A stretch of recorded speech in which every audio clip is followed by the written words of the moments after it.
Hey dudes, CI here. So this week I'm actually going to do a book review. There are entire YouTube channels dedicated to book reviews and they're awesome and all that, but I'm not going to make that my thing. Just this once, maybe every now and then. If a really good book shows up and I get blown away by it, I might mention it to you. So the book I want to talk about is one I finished just the other day. It's freaking fabulous. It's called Lexicon by Max Barry. Now, I have previously read a book by Max Barry that I didn't entirely like. His writing was very good, but I didn't like the story, I didn't like the characters, so I can't actually remember why I've come back to him. What made me read him again? Normally I would say, hell with the guy, he's clearly no good. Well, I came back to Max Barry, and boy, am I glad I did, because Lexicon was fabulous. From the first page, I was like, oh, this is good. This guy knows what he's doing. This is fascinating. I really want to know what's happening. So it's an interesting story in a number of ways.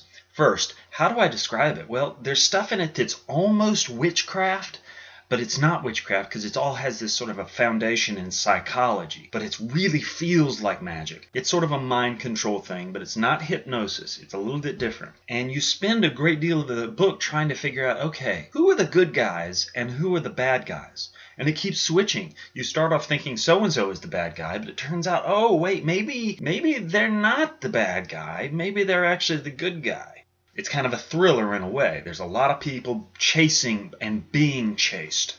But a cool thing about the book is it doesn't just stay in one time. It jumps around from past to present. And it hits different times in the past. It's really mixed up. They take different characters and they go back to their past. And then they'll go back to the present from a third character. And they'll go back to the second character's past. And they'll go back and they go to different pasts.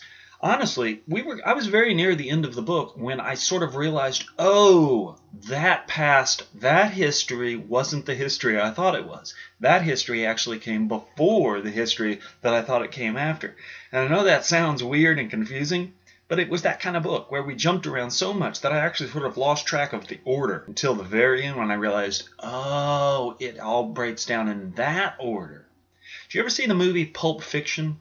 Pulp Fiction was a little bit like that. Everything was mixed together in time. And it wasn't until the end of the movie that you figured out the actual order things happened. Oh, this happened, then that happened, then that happened. Because in the movie, it was completely mixed up. Well, in this book, it's sort of the same. A huge amount of material and mixes it up completely. And it's only by the end of the book that you realize, oh, this happened, and then this happened, and this happened.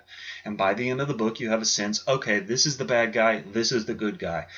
And it had an utterly satisfying ending. The ending was a slight bit of a head trip, which is appropriate because so much in the book was head trippy. I cannot recommend this enough. It's a thriller. It's got psychological elements. It's totally awesome. Lexicon by Max Barry. 5 stars, 2 thumbs up. All right, that's everything I got this time. I will see you next week.